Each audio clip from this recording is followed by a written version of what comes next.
Hello, action RPG enjoyers. Just before I jump into what the build is, this is a brief disclaimer. For you see, it is the 12th of February at the time of recording this, and of course the release of Last Epoch isn't for another 9+ days.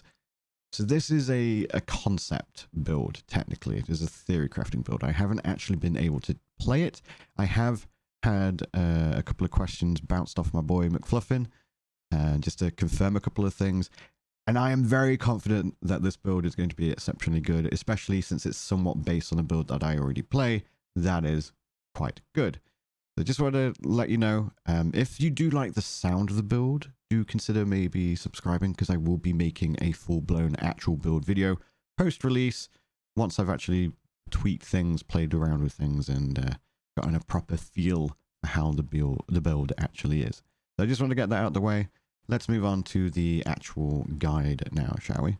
So, I'm going to talk about the skills first and foremost. The build, by the way, there will be a link in the description below, but do again bear in mind that this is best in slot. Like, this is the perfect gear, which if you're playing Merchant's Guild, might very well be achievable, but don't look at this and be like, yes, I can get 6 LP4 uniques very, very easily. Like, this is literally, in terms of build purposes, so for example, this shield, it's more of what to prioritize or hope that you roll if you were to get like 2 or 3 LP items. And like I said, with the Merchant's Guild coming into play, I think 3 LP items are going to become a little bit more accessible, as long as you're one of those players who's trying to earn currency or the means to trade in the first place.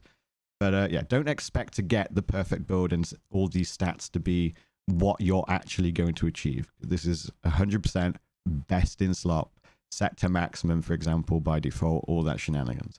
Now, before I go over the gear and everything, I'm going to go over the skills and the play style, what to expect. So let's have a look.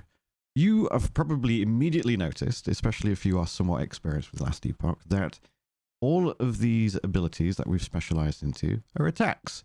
There is no utility. There's no specialization into smoke bomb or decoy or shift. One, we're not going into shift because we use aerial assault, which is a travel skill, and they would share a cooldown, so you want to avoid that. You will actually still have smoke bomb on your hotbar, more because it's just a, oh crap, give me haste and blind the enemy kind of thing. It's just a little bit of extra defense that you get for free. I've put falconry on the hotbar as well, because according to the reveal, you do need it on the hotbar for your bird to fly around. I'm not 100% sure how accurate that is. The reveal video was fantastic, but there were a couple of things that were a bit like, that doesn't seem to work that way. And I'll touch on those things briefly as we discuss the skills. Now, the actual skills, you'll notice we have umbral blades and puncture. These will never actually be used by you, the player, directly. These are effectively passives. And I'll again go into detail as to what their purpose in the overall build is as I go through this video. But the 3 main abilities you're going to be using are these 3 here. You've got your nets, which are going to be your main attack, I guess, technically. The attack you're going to use the most. And then you'll be using aerial assault whenever it's off cooldown and for a bit of mobility, maybe as an initiator or an escape into fights. And then you've got what I call the I win button. The I win button is the pinnacle of the build. It's also known as dive bomb. I prefer the I win button, and you'll understand shortly. So let's talk about net. Net is a ability where you leap backwards, throw a net, which snares enemies and deals physical damage. Netted bosses and rare enemies have 35% less movement speed, and other enemies are immobilized. So right off the bat, you've got an ability that essentially gives you damage mitigation, because if things are not able to reach you, they can't hit you. And so you're not taking as much damage. So that's already straight away a really nice thing to have. Now, this is a bleed build. So as you can see, we've spec'd into bleed chance. The more bleed chance you have, the more stacks you apply. So if you have 100% bleed chance, that's 1 stack of bleed. If you have 200 and you use 1 hit, you get 2 stacks of bleed, and so on and so forth. So stacking the hell out of bleed chance is actually stupidly powerful. Often it can even be better than just having, oh, here's 50% physical damage. Like, no. If you've got the opportunity to get like 100% or just more, bleed chance over physical damage, you're better off going for the bleed chance because it just stacks more with each and every hit. So that's the first thing that we spec into. Then you've got barbed net. Now, barbed net's interesting because it means that the net on hit applies a separate dot to the bleed. So you've got the bleeds that it's applying, but it also just deals physical damage over time as a separate debuff. We don't know how much damage or how that scales or anything like that, unfortunately. But that debuff in of itself then applies its own stacks of bleed as well per second. So that's pretty cool. So it just builds your bleed even more. You've then got the damage multiplier and the bleed duration. Bleed duration is quite nice because the longer the bleeds, the more you can build up the stacks, which is actually really important later on in this this guide. And then you've got another multiplier that scales off your dodge rating, and you're going to have a lot of dodge rating. So just makes the nets really bloody, for lack of a better word, and is really nice. You've then got the increased area, which is cool. Maybe you'll get a bit of overlap. I don't know if that will work, if the two nets overlap on one enemy, perhaps.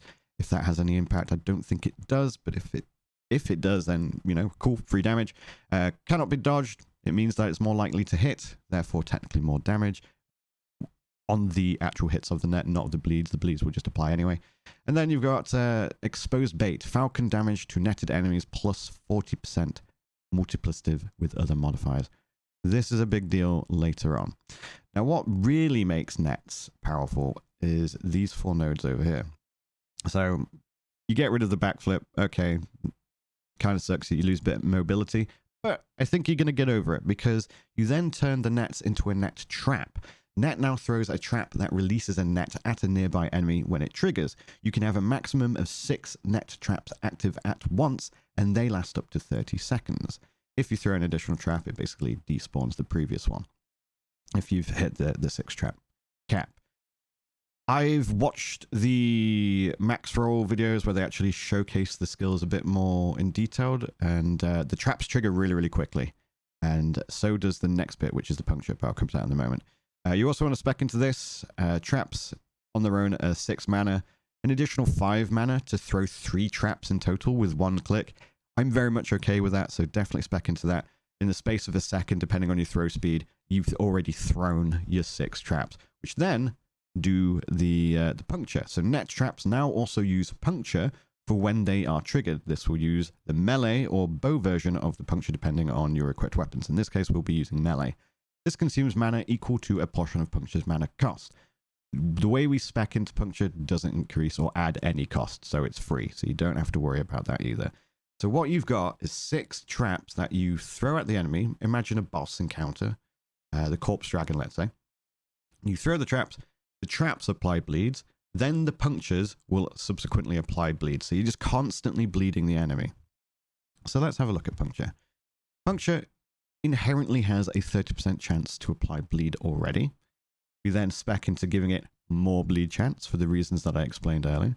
We then spec into Bloodthirst, which gives you a stack of Bleeding Fury, which gives you more bleed chance. We want to then have it so we can get 6 stacks. So we throw 6 nets that do 6 punctures and get immediately 6 stacks of Bleeding Fury. So you've got all the bleed. So you're constantly stacking bleeds. One hit's like applying 10, 20, 30 bleeds. I've already based this build on a build I'm currently playing, which is an Umbral Blades bleed build.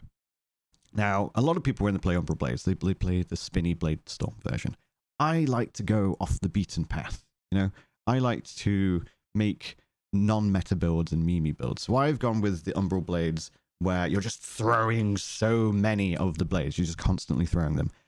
Against the Corpse Dragon boss, I have hit over 800 stacks of bleed with Umbral Blades on my current version of the build that is online. I think that this build will surpass it just through the nets and puncture alone. And there's more. There is more, everyone. There are more sources of bleed. So just with these 2 nodes, I think we will exceed 800 stacks of bleed. So just to give you a bit more context of where this is leading. Then you've got the physical resistance shred chance, which is obviously nice. It's essentially giving you penetration. Bit of melee range, which is you know, whatever, you have to click on it to get to the next node. It is beneficial though, somewhat. Then some armor shred chance with armor shred effect. And then you've got shadow dagger chance, so 100%.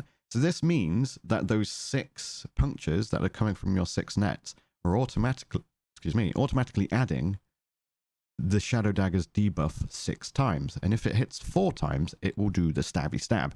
So this combines with what we're going to talk about next, which is the umbral blades and aerial assault tech or mechanical synergy. So aerial assault is you leap towards the target and your falcon dives to catch you and momentarily carries you further before it flies up and unleashes a wing burst at the target location. So it's a travel skill, picks you up, it drops you, and it does an attack whilst doing so. It's got quite a big circle of AoE. I do recommend checking the reveal video and the max roll videos that actually show you the animations in full. But we can add on to this. So the wing burst is already going to be a source of applying bleeds. It throws down loads of feathers, so it's probably applying bleeds quite frequently because it's just constant barrage of feathers. But you can also add a second attack to it. So after the initial wing burst, your falcon continues releasing feather storm at the target location for 5 seconds. So then there's a second burst of more feathers just raining down constantly and applying bleeds. There's also a little thing that you can do where you could potentially whack a point into Domain of the Huntress, mostly because it will give you some additional dodge rating that will scale with your dex. We are going to be stacking dex, by the way, spoiler alert. But that all depends on something that I'm going to touch on when we get to this section. Otherwise, you want to reduce the remaining cooldown. You want to stack into this so you can, again, reduce the cooldown for Dive Bomb, which is going to be quite important. You drop caltrops. Now, from what I've seen of the animation, there is an on hit. So as you drop or throw the caltrops, they hit, apply whatever effects they apply, and then they remain on the ground, and any units that run over them will then also receive additional damage and or bleed stacks. So you're throwing feathers with Wing Burst, you're throwing feathers with Feather Storm, and then you're dropping these caltrops. So you're constantly applying more and more bleeds, which of course has bleed chance, and also this ability here, this node rather, also stacks bleed chance on the on your falcon in general, who'll be flying around pecking the eyes of your enemies. So all the bleed, once again, that's what this build is about. Then you've got the means to transfer some of your enhanced damage affixes from your character, so added damage, increased damage, more damage, etc. can be applied to Wing Burst, 120% in fact. Then you've got the Wing Burst now also includes a few umbral blades that your falcon throws. Now, you'll see at max, it gives you 6. Now, I've looked at 2 different videos. The initial reveal video looks like it does drop, at least occasionally, 6 Blade Storms, which is how McFluffin had spec'd it for the reveal. Now, Blade Storm technically has a cap of 3. I then watched another max roll video, which I assume was recorded later, where it only ever showed 3 Blade Storms. So you might not need all 3 points here. You might just need the 2, which will give you 4, and then you'll still get your 3 Blade Storms spinning around doing Blade Storm things. If that's the case, like I said, you can whack a point into Domain of the Huntress to get some free dodge. Jobs are good. Then you've got Plumed Daggers. Now, I actually asked Wraith about this one. Lone Star McFluffin. I was in his chat and we were just talking about the build. And I said, do you think Plumed Daggers, based on what you've tested, stacks with Lethal Darkness? He's very confident it does. So you're playing with your bird. It's not a euphemism. The bird does its winged burst. It drops the 3 Blade Storms. And then every time the Blade Storm hits, which is 3 times in a second, it is applying 2 stacks of Shadow Daggers. So 1 Blade Storm applies 6 stacks of Shadow Daggers, combined with your 6 nets that do 6 punctures that apply 6 stacks of Shadow Daggers. That's 12 stacks of Shadow Daggers in the space of a second. That's a lot. That's lots of stabbing, all of the stabbing, which has also inspired me to do a slightly more Shadow Daggers / Nets inspired build as well. So again, subscribe if you want to see that down the line. But the Shadow Daggers is more for supplemental damage. It's filler damage. It's free damage. For the sake of a few points, you're probably going to get a lot of damage out of it, even though we will not be speccing into like flat damage or any crit multi. But just from the sheer amounts that it hits, and it's constant, basically. It's guaranteed crits, for example. So it's lots of extra free damage. So that's why I've specced into it as opposed to other things. But this is still inherently a bleed build. Now, we've specced into Umbral Blades, of course, because the bird gives us free Umbral Blades. I'll go over this pretty quickly. You want to get Downfall because it gives you Dusk Shroud. More Dusk Shroud is more defense, which you can then scale damage off of, especially if you're in that Smoke Bomb, which will be on our hotbar despite it not being specialized. So we still get lots of cool shit from the Smoke Bomb. You then want Sword Thrower, Lethal Darkness, Cacophony of Steel, which turns it into the Splinny Blade Storm. You can then give it more duration, more area of effect, and it can also home in on enemies. Now, if you're not familiar with Blade Storm, something that I want to clarify is if you have multiple Blade Storms on one unit or on one mob or on a boss, whatever, only one of them will actually apply damage. There does seem to be like I was trying to test it yesterday. It does seem to have a bizarre interaction with bleed, where sometimes if you drop 2, there'll only be 1 tick of hit damage, but then the bleed stacks are applying as if there's 2. I don't know if that's just a weird bug or if it's intended. It was inconsistent though, so sometimes you can have multiple Blade Storms that are applying bleeds all the time but not applying hit damage. And then sometimes it doesn't. So do bear that in mind. I suspect it's supposed to be a case of it's not supposed to hit at the same time or apply bleeds at the same time. So do bear that in mind. You only have 1 Blade Storm actually applying damage and bleeds for the majority of the time. But for clear, it's great because they'll go in different directions and clear the map. Then you've got, of course, more bleed chance. Haste on Recall, which you won't benefit from, but the bleed chance you absolutely will benefit from. And then I threw in a bit of extra physical damage because I had a point spare. So, you know, you do what you want to do with it. You could whack it in other places if you so prefer. Now, let's talk about the I win button, Dive Bomb. So far, I have pointed out that you will be bleeding the hell out of anything and everything. Every orifice on the monster will be seeping, and there'll be a lot of orifices. This is where Dive Bomb comes into play. Dive Bomb is your Falconer ascends high into the sky and then dive bombs the target location at high speed, dealing a high amount of physical damage to enemies in the area. So it flies up and goes, hello, flies down, murders the planet, does loads of damage. That already sounds pretty cool. I'm sure you'll agree. You want to spec into Rush of the Hunt and or United Assault. This is something I'm going to have to test. United Assault, you reduce a portion of the dive bomb's remaining cooldown when you use a throwing or bow attack and hit at least 1 enemy. We're going to be spamming nets all the damn time.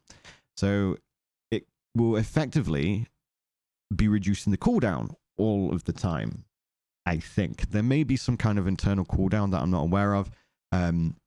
It will also have diminishing returns, so I'll need to test it, but potentially having 3 points in this would be better than having 4 points in that. But that, again, is something that might need testing. This would get 40% if we whacked all 4 points into it, which means it's constantly just a 4% shorter cooldown. And we do want to reduce the cooldown because of the other things that we're speccing into, which I will now show you. So we've got a damage multiplier there, which is nice. Mana cost -16, which is also nice because it only costs 20, so that drops it down to 4 mana. So just managing mana is going to be very, very easy with this build. We then have another damage multiplier plus the reduced delay, so the entire animation will just be a lot quicker, which is again nice. We then have another damage multiplier, increased stun duration, and then cooldown duration is increased. So this is why it's quite important to get this bit right, but it's a huge damage multiplier. Then we have another damage multiplier and another 8 seconds of cooldown. So before any cooldown reduction, we'd be looking at, I think, 25 seconds cooldown. That sounds huge. That sounds like it's a Diablo 4 skill, and that's awful. We don't want that. I'm joking. I enjoy Diablo 4, but the cooldowns are ridiculous. Anyway, I digress. So we want to make those reduce. Now, we've also got, of course, the skill we've mentioned here. Directly using Aerial Assault recovers a portion of the remaining cooldown of Falconer and Dive Bomb per 10 maximum mana you have. We'll have about 100 mana at late game, so that's about 10%. So getting this down, we'll probably be able to get it down to around about, I think, 8 to 10 seconds, which is quite a good number, actually, because we'll have so much bleed duration that our bleeds will last about 8 to 10 seconds. This is where things get interesting, though, this next section. So you got some slow stacks and some area, which is nice and all. You got some physical resistance shred stacks, which, again, can synergize with your puncture. We get Crimson Shroud stacks, which gives you more bleed chance, which means more bleeds. Then we have the build-enabling Destroyer of Worlds node, also known as Exsanguinating Strike. Dive Bomb's hits deal more damage, multiplicative with other modifiers, per stack of bleed on the target up to a maximum. Now, there is a cap, which is 30. You can throw one net and you're going to get 30 stacks of bleed rather, on the most basic bitch enemy. So you're going to have that multiplier of 30% all the time. Additionally, it causes all bleed stacks inflicted by you or your Falcon to be consumed to deal their remaining damage instantly. I mentioned earlier that I've got a build that can apply 800 stacks of bleed. I think this build will surpass it. I think this will probably be around, if not more, this is a conservative guess, 1,000 to 1,200 stacks of bleed. The bleeds, as I mentioned, are also going to be lasting for about 8 seconds.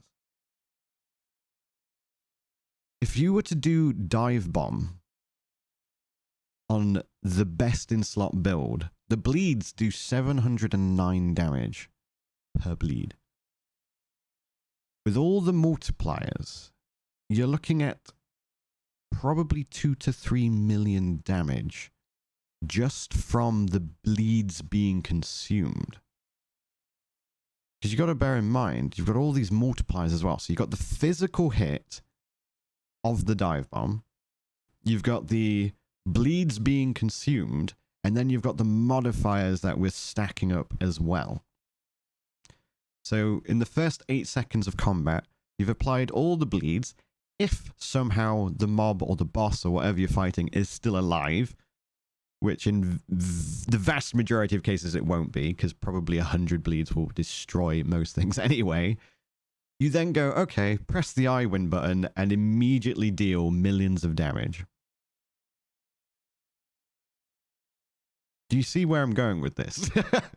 This is a build I'm very much looking forward to. So that's the play style. You'll be running around like a lunatic, throwing nets at things, using aerial assault, lots of mobility. The cooldown on aerial assault will be pretty low as well. By default, it's 4 seconds. You'll probably have it down to about 2 or 3, or 2.5, probably is the more likely. So you'll be flying around, zoom in, and you're going to be quite tanky as well, which we'll get to when we discuss the items. And you're going to be doing ungodly amounts of damage. Like, just destroying things. The planet does not know what's going to hit it, apart from a giant tidal wave of blood, apparently. So that's like the playstyle and the skills. Let's talk about the gear. Now, as I mentioned earlier, the gear is going to be, that you're going to see here, is best in slot. So the uniques, apart from the omnis, are uniques that you're definitely going to want, but you're not going to feel too gimped if you don't have the 4 LP version.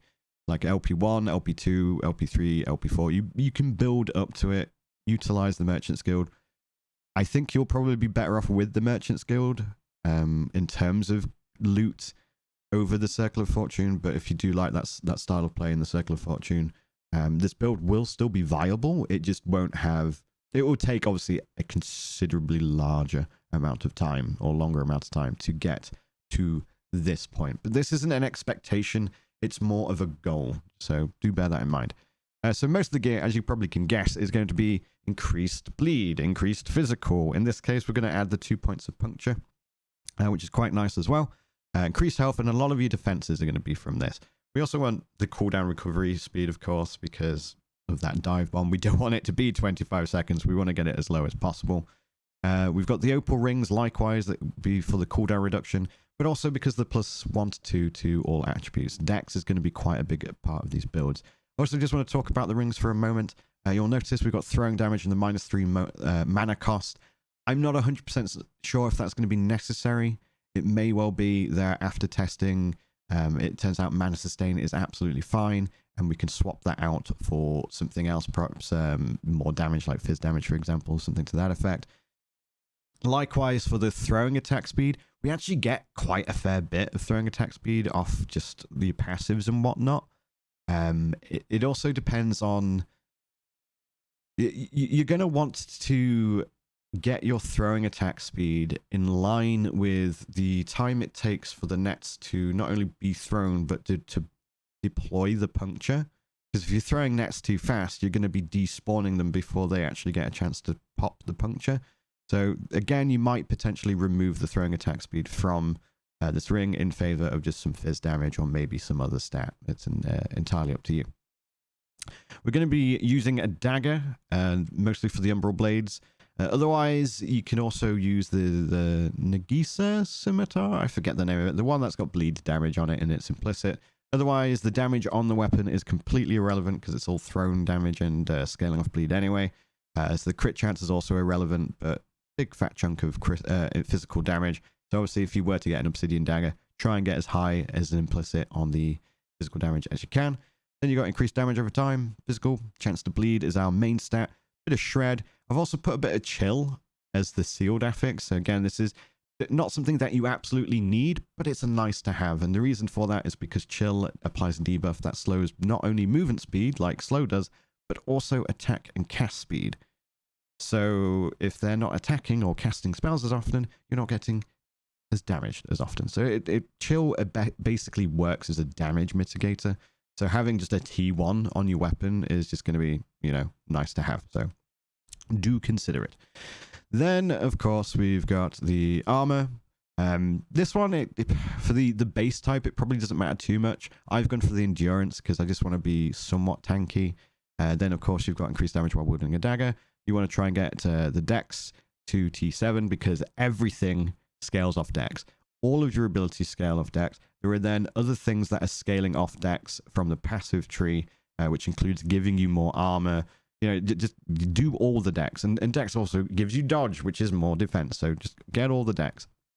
Then, of course, you got like dodge rating, increased armor, because we're going for defenses on the on our gear for our primary stats to aim for. Then you got Flayer's Pride. Block chance, block effectiveness, quite nice. If you're really lucky and you get a legendary potential with 4 legendary potential rather, you want block chance, physical, all res, armor. Those can probably be tweaked a bit. You may not necessarily want to go for the all res or for the armor. Maybe you want to go for something else. Maybe you want more damage. I don't think you're going to need more damage based on the numbers I was saying earlier. But, the option's there. It's entirely up to you. Then, of course, it provides physical damage taken, a reduction on block. Also, physical damage over time taken is just overall reduced. Chance to bleed. This stat is quite important. You want this to be as high as possible. So 91 roll is probably going to be your biggest concern. Then, of course, you've got the physical pen, which is nice. Health gain on kill is kind of whatever. You're going to have a different source of this anyway. Int is kind of whatever. And, of course, the reduced health cost of spells is a nothing burger. You don't need to care about that stat. But the chance to bleed on hit is the one that you really want to care about, and getting as much LP on it as possible. You've got Omnis. Honestly, I'm not even 100% sure that we'll need or want Omnis. There's potentially cases for better amulets. There could be a bunch of uniques coming with launch. I expect there will be, in fact, and probably some focused on the Falconer, maybe. Who knows? So do bear in mind that Omnis isn't the be-all and end-all, but it is free resistances, so you may as well +1 to all skills. If you manage to capture a leprechaun and win the lottery and everything else and get a 4 LP, then you can get a lot of added damage, health, and dodge rating added to it. Otherwise, you'd probably be fine, like, giving up on the resistances and just getting those four, the physical, the pen, the health, and the dodge on an amulet as standard, and then sealing something else into it, and also having a better implicit in that case. Omnis is definitely not a be-all and end-all. It's more of a, oh, I've got it anyway, I may as well kind of thing, if that makes sense. Then you got Thornslinger. This one is +1 to level of physical skills. As we addressed earlier, all of your skills are physical in this build, so it's essentially +1 to all skills. If you were to be incredibly lucky and get a 3 or 4 LP, then you want physical damage, minion damage, hybrid health, and cooldown recovery. I would probably prioritize the cooldown recovery and hybrid health if you were to get like a 2 LP, or try to. Obviously, it's RNG, but that's what you want to aim for. Because again, the physical damage, we've got a lot of damage. We probably can throw away or leave some damage on the table, to be honest, in order to prioritize more defense and more health. Then we have Blood of the Exile. Increased movement speed, a fair bit of it. You can potentially get 39% increased movement speed, and then with the modifiers from Legendary Potential, even more, because running around really fast is really nice. We want to prioritize Dex, because Dex stacking, there's hybrid health and then standard health as well. Increases bleed duration, which is good. Physical ailment damage to moving enemies. Nice, but not amazing, but it helps. And then, of course, the +8 to 12 Dex, which is something that we definitely want a lot of. Then we've got Salt the Wound. I'm actually kind of in two minds about this one. I suspect it's probably going to be worth it, though. Mostly because, again, it increases the bleed duration in the implicit. It also increases damage over time overall. It gives you a bit of resistances. It also gives you a bit of crit multi that then synergizes with the stat at the bottom, which 40 to 50% of added critical strike multiplier converted to physical penetration with bleed. This is the only source of crit multi. So you're only going to get about 20% pen, but that is 20% pen. I'm not going to say no to 20% pen. But potentially after testing, you may find that you're better off just getting a really fat stacked set of gloves that just straight up has like physical dam or the increased damage over time skills and things like that. That's something that's going to need to be tested. I suspect this is going to be the way to go, though, mostly because of the bleed duration and the increased damage over time scaling. But who knows? That may change at a later date. This is the thing that's going to keep you alive. I mentioned earlier that I already have a build that I'm currently just doing empowered monoliths with. I started doing them last night. The build has 1k HP at the moment, and very subpar gear. I kind of just blasted through everything and didn't bother about speccing into gear. And I can just straight up tank a lot of stuff. Just sit there and eat it because of how much leech I have. I suspect this build, based on what we've discussed so far, there's going to be more bleed, there's more damage, and it's overall just tankier anyway, is going to be probably immortal. You may potentially be able to just sit and tank a lot of abilities. Certainly pre-empowered monoliths, you'll be able to just sit and eat beams to the face and things like that, or the stompy abilities of the giant lotus flowers and stuff like that. You can just straight up eat it. To go into more detail, you've got more chance to bleed, of course. Increased bleed duration, which is fantastic. Damage reflected, I mean, sure, if something big hits you, then it hits itself in the dick. That's its own fault. I'll take it. 2% of physical damage over time, leached as health. If you've got 1,000 bleeds, you are immortal. You then have 20 health gained on kill per stack of bleed on the target. As I mentioned earlier, if you hit a white mob with a net, you're probably going to hit it with like 20 stacks of bleed. 20 times 20 is obviously a lot of health from one basic bitch mob, and you're probably going to be killing like 10 of these mobs on screen all at the same time. So again, for at least echoes and whatnot, you're pretty much immortal. It's going to be very difficult to die other than the most OP of one-shots, essentially, with this build. But from the gear, you will generally have quite a lot of tankiness to deal with some of the one-shots and bigger builds. So again, just to reiterate, this is best in slot, but as you can see, we have a phenomenal amount of dex, a pretty chunky health pool. I don't think I ever have more than like 2 and a bit K health on most of my builds. This is one of the beefier builds that I've got. Plenty of movement speed, and you've got 50 dodge, again with best in slot, do bear that in mind. The armor is actually slightly inaccurate because the build planners don't scale the... not all of the passive based things scale. So in a moment when I cover over the passives, you'll see that one gives you extra armor based on your dex, which isn't being applied here. So do bear that in mind. So you're probably going to be looking closer towards like 25 to 30% on armor mitigation. Block chance, this is again with best in slot. You'll probably more realistically have like 30, 32 block chance, which is still a fair bit. With block effectiveness, you got block mitigation of 40%. So that's quite tidy. Most of your res can be capped. Res, I have a love-hate relationship with it. Like currently, I think I have like 2 void res on my bleed rogue at the moment, and it's doing plenty. Like it's doing just fine. Let's cover the passives now, shall we? So the base stats, they're going to seem pretty obvious. You want the attack speed, which you don't necessarily need, but there's some extra physical damage there. You want the dodge rating and glancing blow. You're going to have 31% glancing blow in total before Dusk Shroud stacks. So do bear that in mind. So lots of glancing blow, lots of damage mitigation, and then more dex and more health. Moving on to, we'll actually go to the Blade Dancer very quickly. More dex, more glancing blows. This is very important. You definitely want that. This stat, because you're using a dagger, is kind of whatever. It's more to get you to the next stat. So you're getting some global damage over time, which is very, very nice. If for some reason you've decided to not use the Shadow Blades and you'd rather have just a big beefy sword, then you can also get 10% additional bleed chance there. Then you've got the physical damage multipliers and the throwing attack bleed chance, which will go towards your net. More bleed chance is always nice. Then you've got the actual Falconer abilities. Now this section may slightly change later after further testing. Again, this will come in the full-blown build guide that I'll make later. But you want some health, you want some dodge rating, you want some more dodge rating, and then there's some mana gain on dodge and mana regen. It's kind of whatever.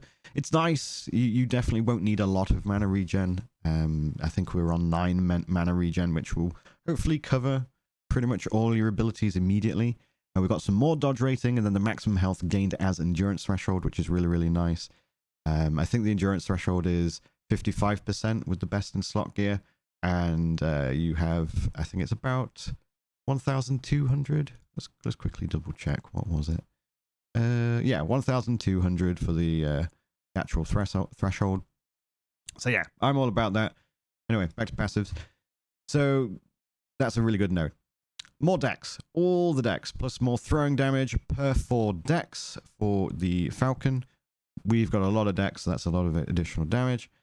You've got the increased minion damage. You don't care about crit chance on this build, so we're only whacking in the 1 point. But we do want more chance for Crimson Shroud because, of course, that gives you more bleed chance. More bleeds. Yay. Then, of course, you've got Tactician. Throwing damage for Falcon, plus 18. I might, potentially stack out of that to enable us to either get more defense or stack more into the bleeds. Again, this is going to require some testing. Then you've got more dex, more armor, more dodge rating. Yay to staying alive. Then you've got Relentless Talons, increased damage for you and your minions, and Falcon health leech to you per dex. So we have even more leech. All of the sustain, which is really, really good. Final souvenir. You have an additional dodge rating, and you now have a chance to drop caltrops around you when you dodge, and there is an enemy within 4 meters of you. This effect has a cooldown of 2 seconds. Caltrops are kind of like, who cares, but it's also kind of a nice to have, and maybe aesthetically it'll look pleasing. You do a dodge and you spurt out loads of caltrops, cool. But you just want the additional dodge rating on that one. But more importantly, you just want to hit that point so you can get into here. 36% damage multiplier, huge, more damage per slow. We've got quite a few sources of slow with this build, so we're just going to have even more damage multi. Then, of course, you've got Sky Assassin, increased damage over time, 49%, And then, of course, some of your bleed chance will then also be transferred to your Falcon because they are somewhat independent. So again, you've got all of your bleed chance and you've increased your Falcon's bleed chance. So just all the bleeds, all the stacks, all the time. You have an additional armor per point of dexterity. This is the one that I referenced earlier. So you get armor per 2 dexterity. So +5 for every 2 dexterity. So you're going to get a huge chunk of armor there. Plus, you can get increased armor whenever the Falcon hits. As far as I understand, the Falcon's attack speed at this point will probably be once a second.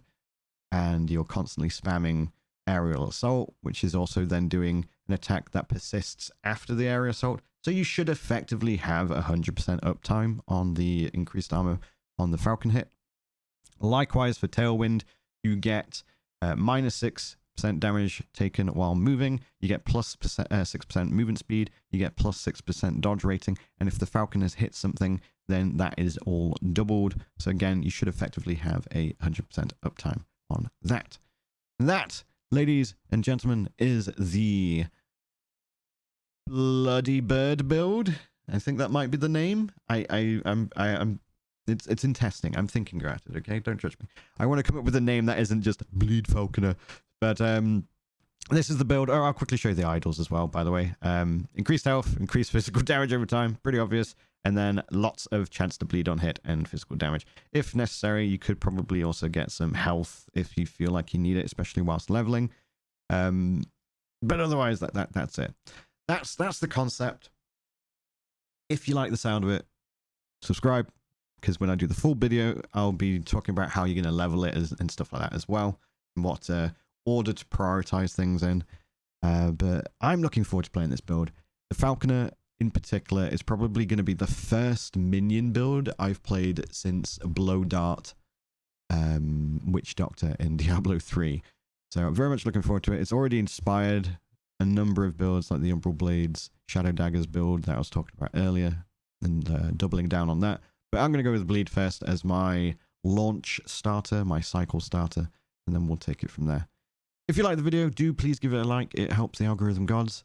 And you can also find me on Twitch, Brian the Pirate. So twitch.tv/Brian the Pirate, where you'll see me playing Last Epoch on launch quite substantially, a bit of Diablo 4, lots of Path of Exile, action RPGs in general. Check it out. You might enjoy it and have a good time.